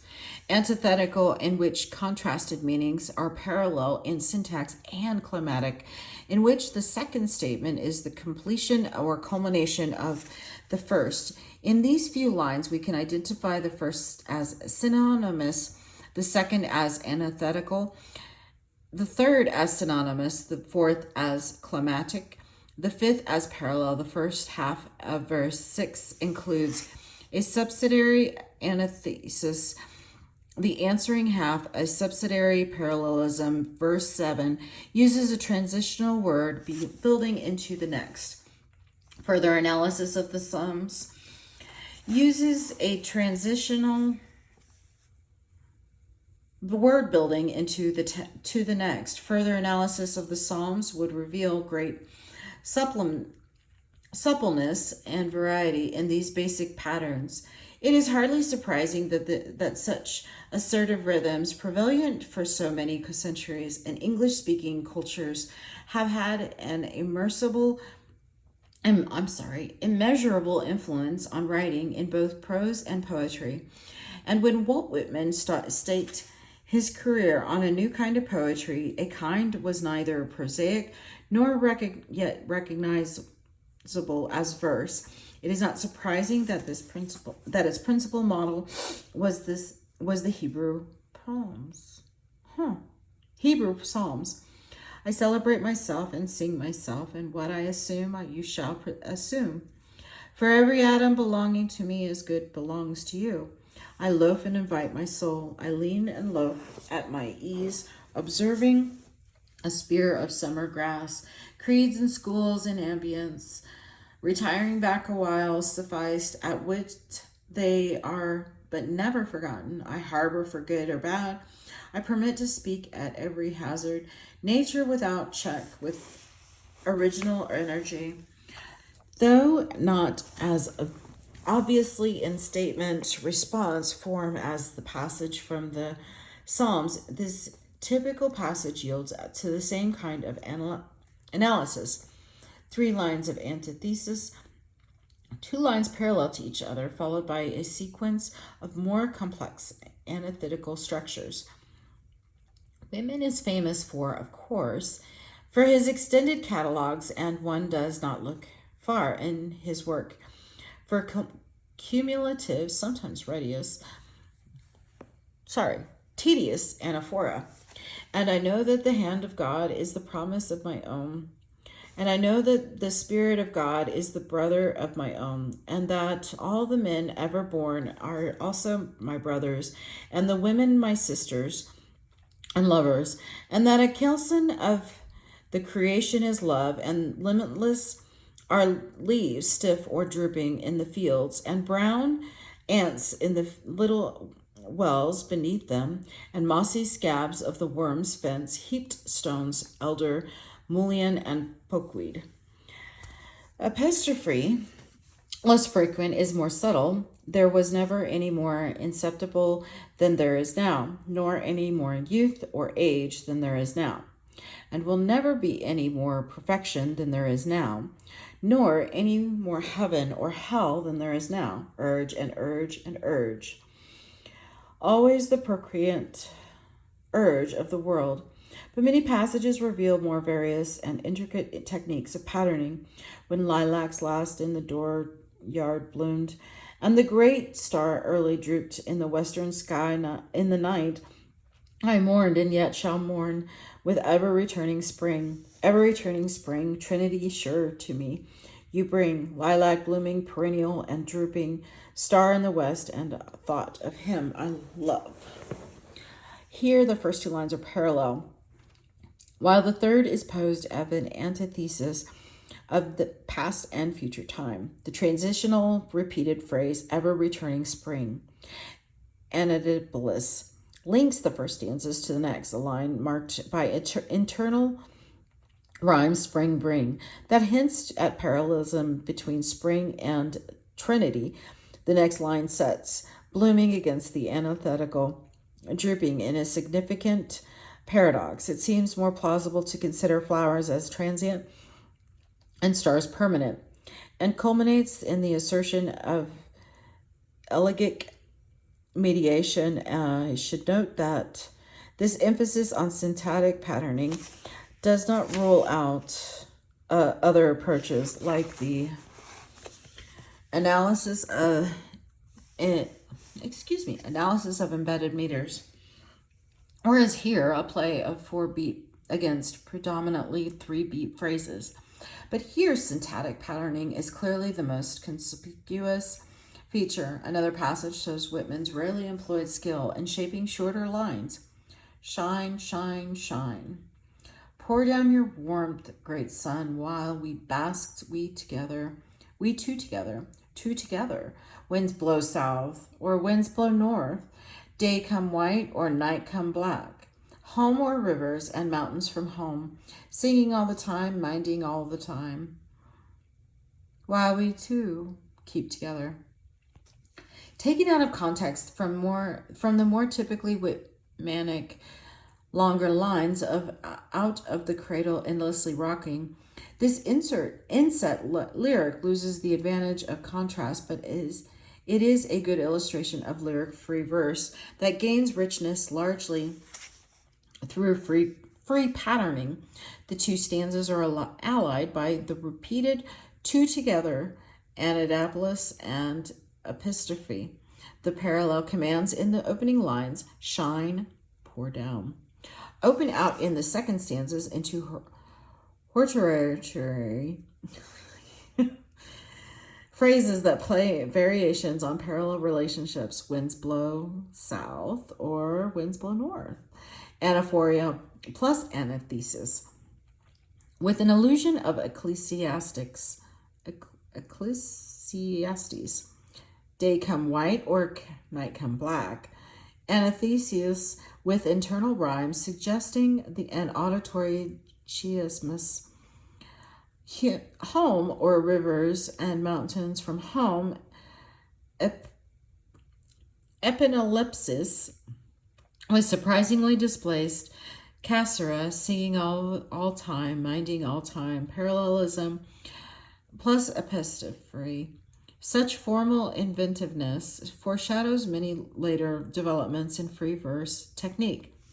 The opening of Pounds, the River, a Merchant's Wife, a letter displays a skill in varying syntactic units, chiefly the bare independent clause and the participle phrase.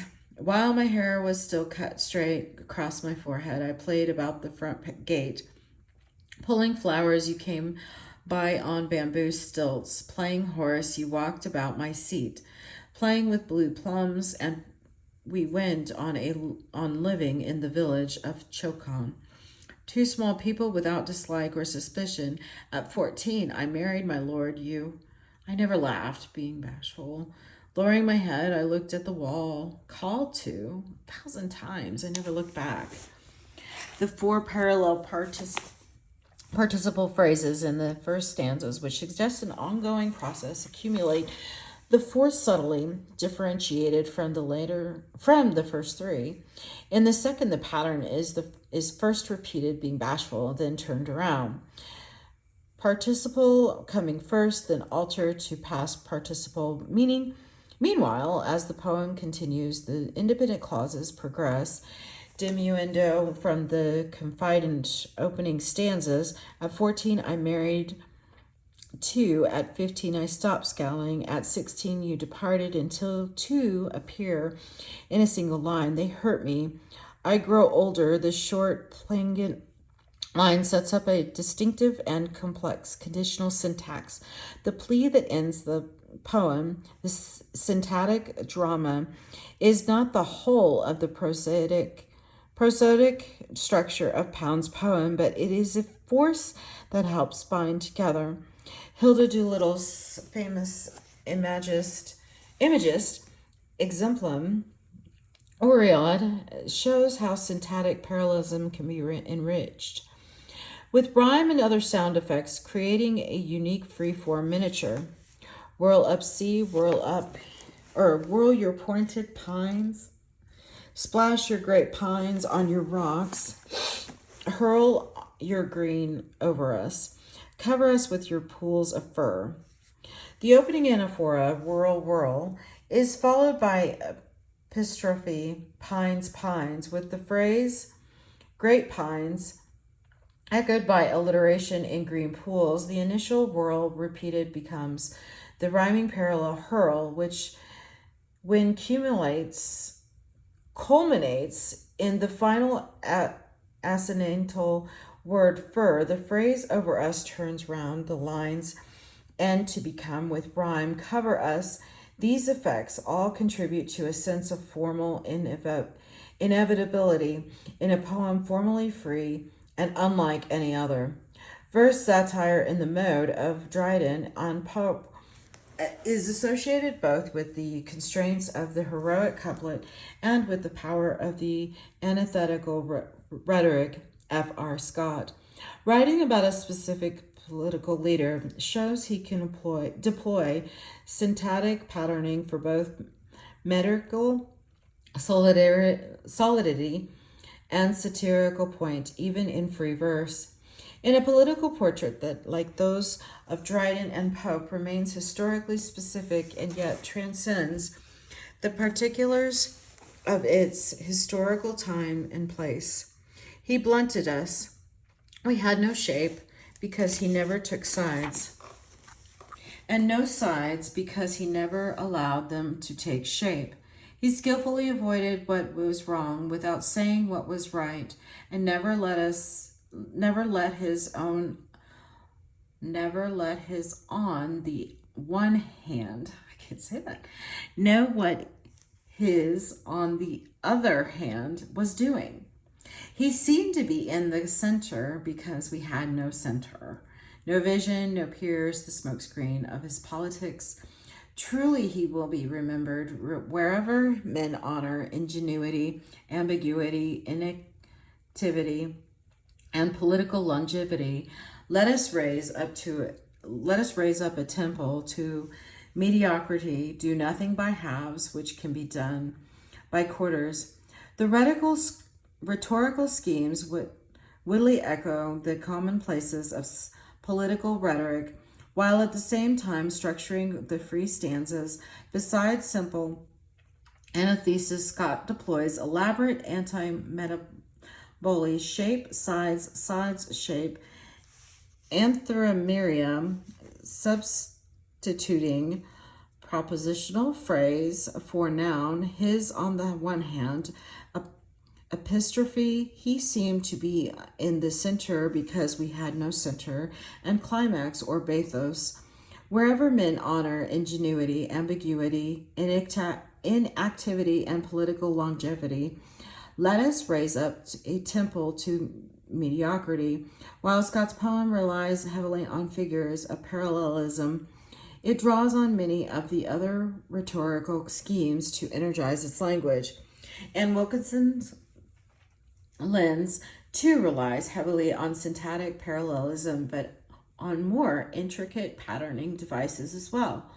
As the compressed language extends a highly metaphorical equation between the poet's eye and the lens of a camera, the lines range freely from 2 or 3 to 4 accents.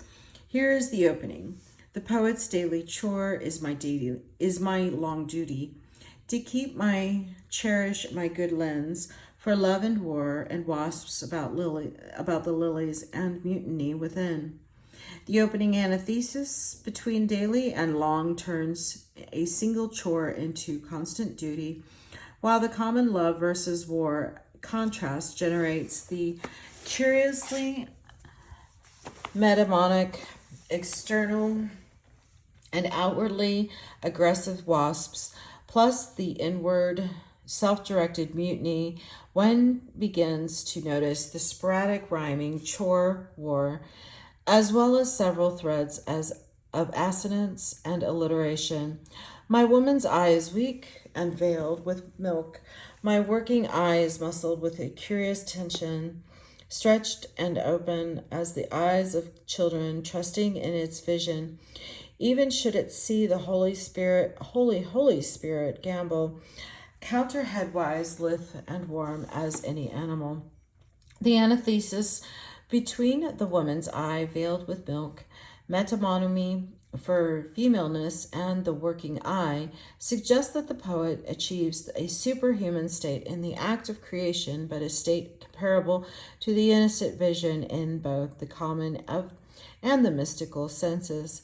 Of children, the opposition are sustained in the contrast between trusting and gambling, with a pun on gambling, and between spirit and animal itself, derived from anima, Latin for spirit, a double entendre that collapse the opposition. My woman's iris circles a blind pupil. The poet's eye is crystal, polished to accept the negative, the contradictions in a proof, and the accidental candor of the shadows. Again, the contrast between the mere human eye and the poet's is sustained by syntactic antithesis and a climatic series of double entendres. The blind pupil is both the physical eye and the synecdoche for the blind self. Negative and proof carry both their common and their photographic meanings. Candor is both frankness and whiteness. For the Latin candor is in the those R's, reversed image of the photographic negative. The mediation continues in this way, the patterned syntax of a bracing sinew running through the top lines of Wilkinson's poem. Still, the rhetoric of parallelism, antithesis, and climax is somewhat restrictive, even though it accounts for the patterning of a surprisingly large number of poems of other rhetorical schemes enter the syntactic prosody, and it's sometimes hard to say where strictly prosodic concerns merge into rhetorical ones. We are about finished, guys, I promise. Yeah, we're almost there. Sorry about that.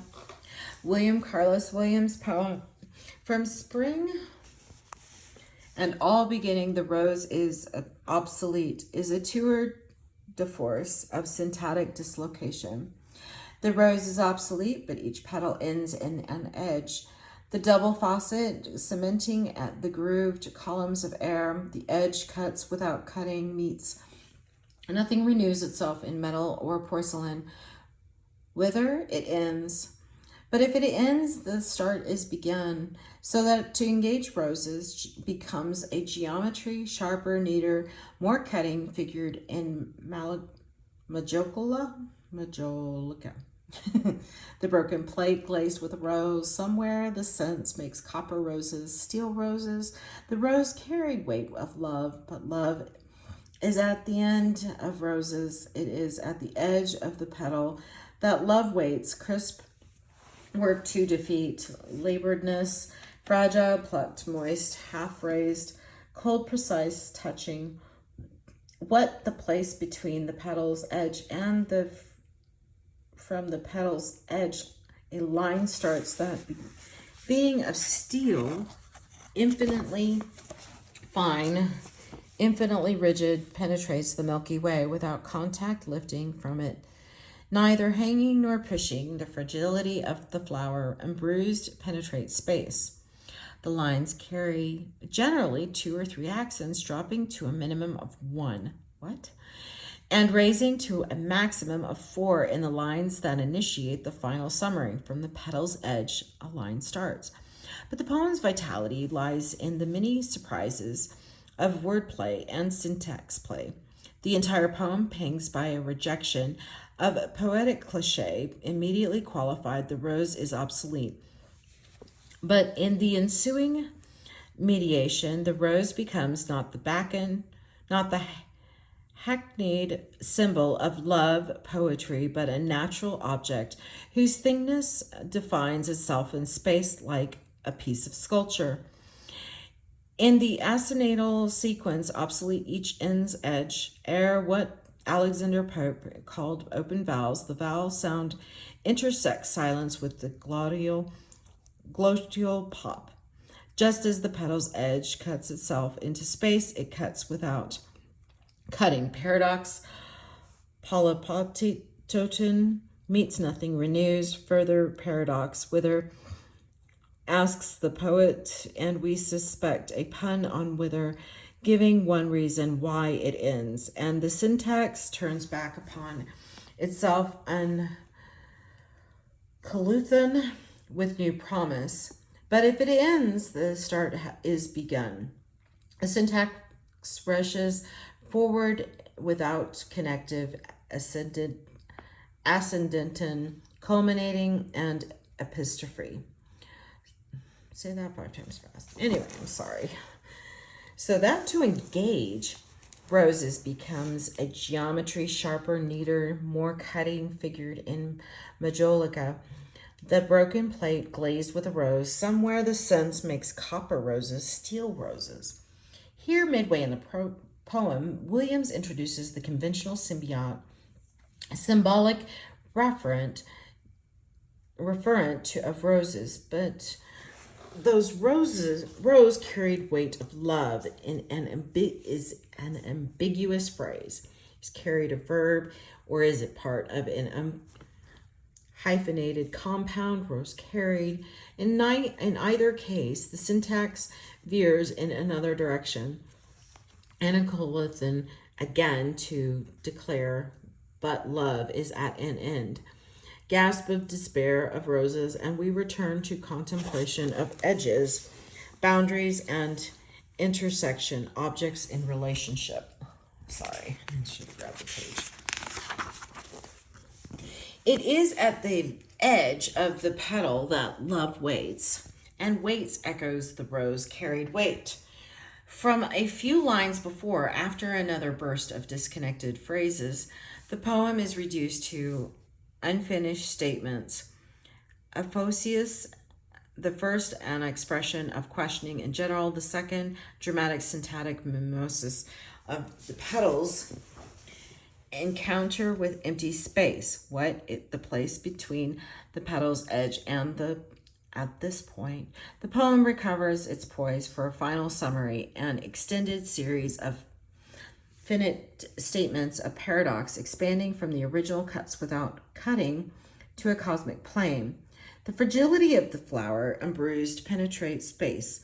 The prosodic life of a poem like this resides in the inventiveness of its syntax, a force that in this case goes beyond the usual formal patterning of parallelism, antithesis, and climax. The margins of genre.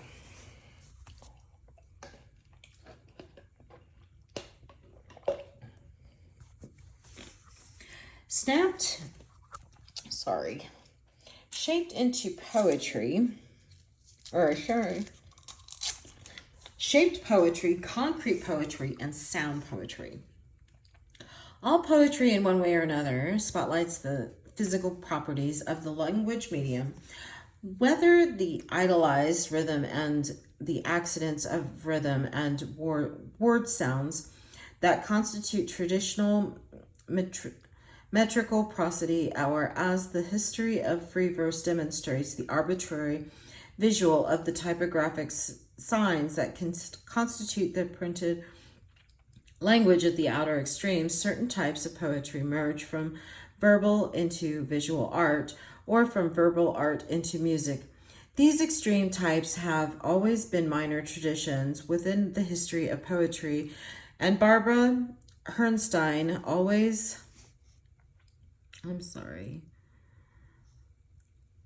Smith has wisely warned against the dangers of expecting extreme or marginal or hybrid forms to tell us much about the character of any particular genre.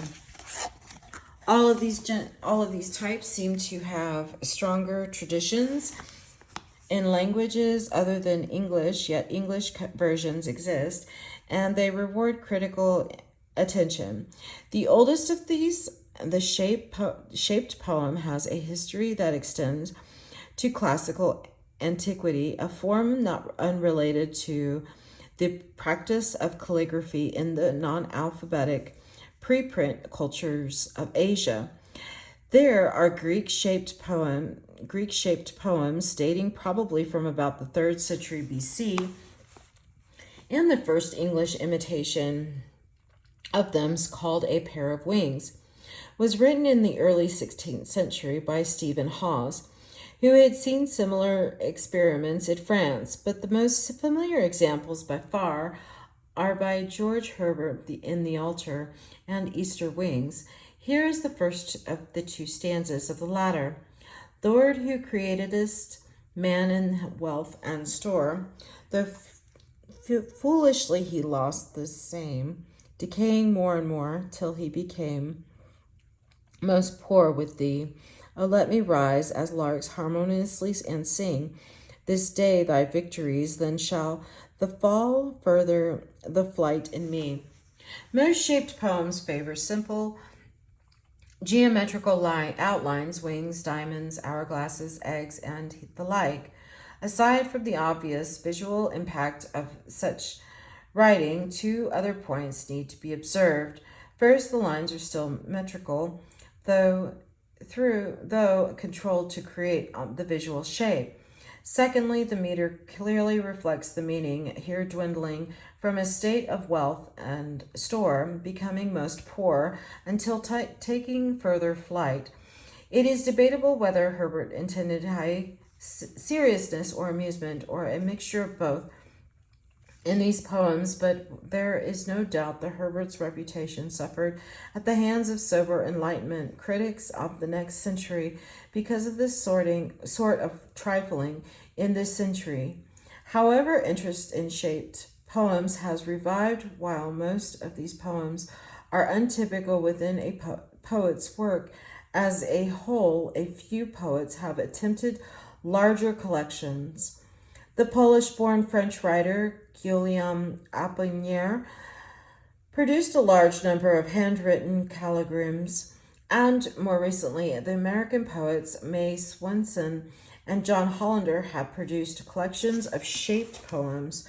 Dylan Thomas, Vision and Prayer, revisits the themes of George Herbert using the syllabic meter, increasing or decreasing one syllable per line. Oh my goodness gracious, look at this. Okay, who are you who is born in the next room so loud to my own that I can hear the womb opening and the dark run over the ghost and dropped sun?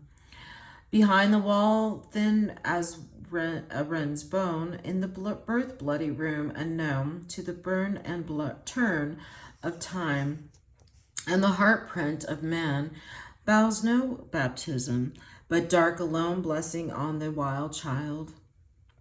I must lie as still as a stone by the wren, excuse me, by the wren bone, while hearing the moan of the mother hidden and the shadowed head of pain casting tomorrow like a thorn, and the midwives of miracle sing until the turbulent newborn burns me his name and his flame, and the winged wall is torn by his torrid crown, and the dark throne from his loin to bright his light.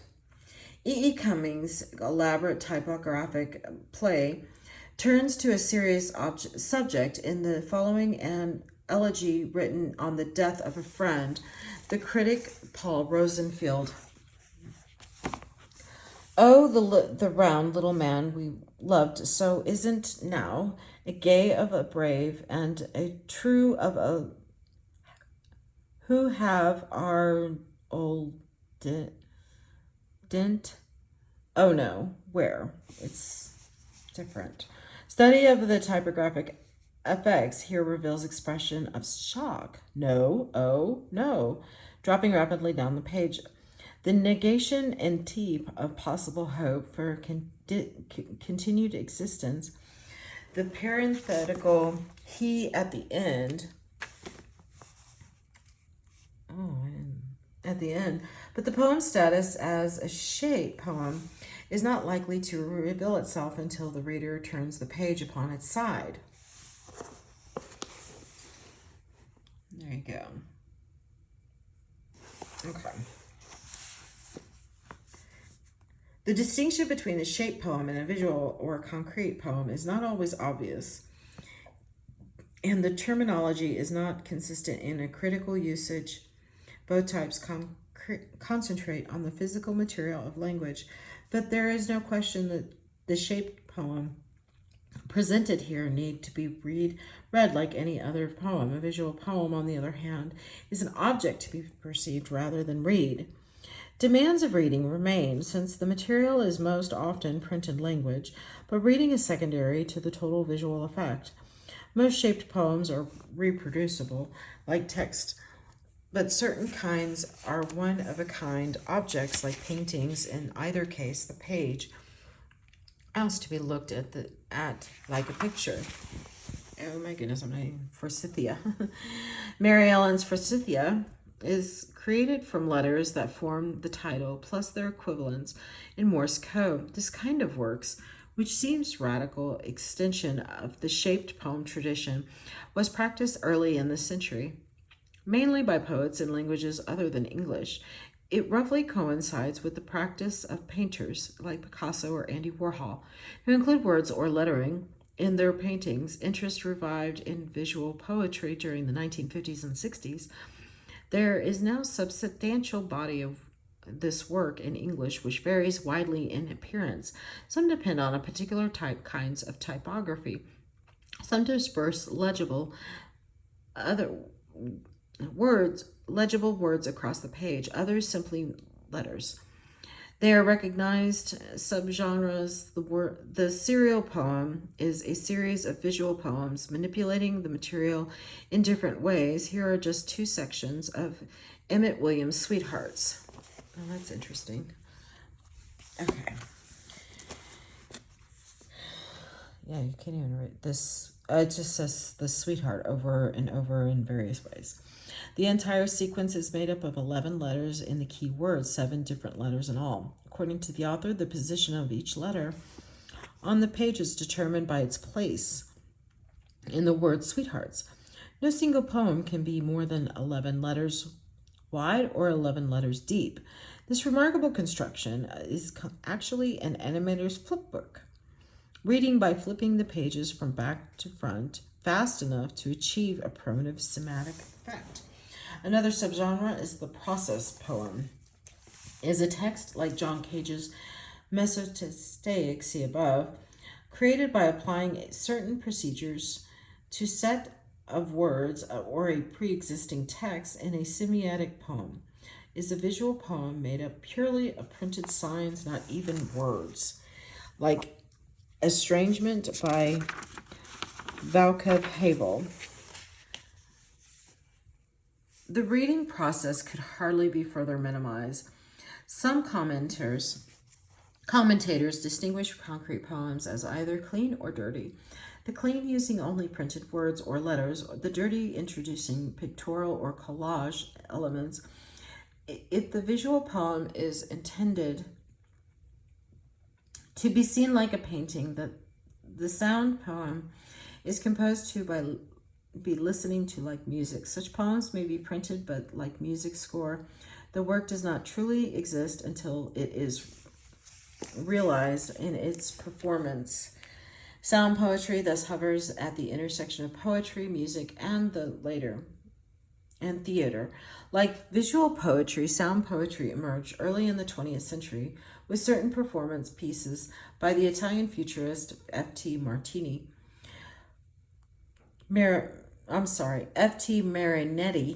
who celebrated the advances of modern technology and revived it after 1945. Here is part of Earl Bernardi's Twana to Beluva by Knajavan Fishvik, a jeu de spirit that combines train sounds with a modern continental slur. Board, board, board, hum, hum, hum. Yeah. It sounds like a train. Wackety whack, the wackety clag, the wangety clong. And it continues on, dub. Okay. Such a text clearly benefits from an expert performance like visual poetry. Sound poetry has emerged during the same period when composers have taken interest in musicalizing verbal text. Arnold Schonenberg's Speerstem, a sort of half speech, half singing to indefinite pitches, is a manifestation of this interest. Ernest Toshwitty Geographical Fugue is a spoken text for 4-part choir that mimics the procedures of musical fugue. Kathy Berberian's Stripsody is a collage of phrases and images clipped from comic strips performed by solo voice. Our Murray Schafer's Hear Me Out is a dramatic text for 4 solo voices constructed from cliches of common speech. Some poets, Robert Bringhurst is one, have written texts to be delivered by multiple voices simultaneously. Like concrete poems, sound poems can be distinguished as clean or dirty, depending on whether or they confine themselves to ordinary words or incorporate other sound effects as well. In all of these cases, the question where poetry ceases and other genre begins cannot be stated with certainty. The prose poem. If lines are the master convention of free verse, the ultimately oxymoron is the prose poem, a species of writing in prose Intended to be read as a poem, as with free verse, intention is a key concept to prose poetry, being highly self-conscious, but of course an author's intention is always problematic, and the prose poem is not susceptible to precise definition. This hybrid genre originated in France, where the constraints of French metrics, particularly the rules governing the French Alexandrine, coupled with a lack of alternative systems, made the prose poem, like verse libre, seem a welcome release, notably in the work of the Baudelaire and Rimbaud. In English, the prose poem appears to be simply another available kind of poem imported from abroad, welcome perhaps because of the scarcity of short poems. Scarcity of short prose genres, which include anecdote and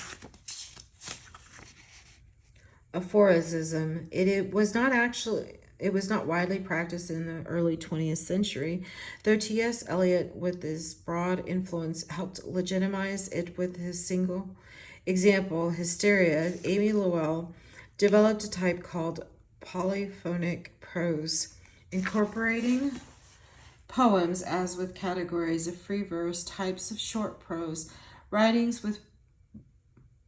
are without limit and escape definition, free verse and prose poetry, together then wholly dependent as they are on print, mark the farthest remove of poetry from any pretense to speech or song towards the direction of pure writing. Ultimately, when the boundary separating poetry and prose is raised, writers are left to compose in a nameless genre, or to borrow Samuel Beckett's phrase, text for nothing. This is the end of chapter 5. Thank you.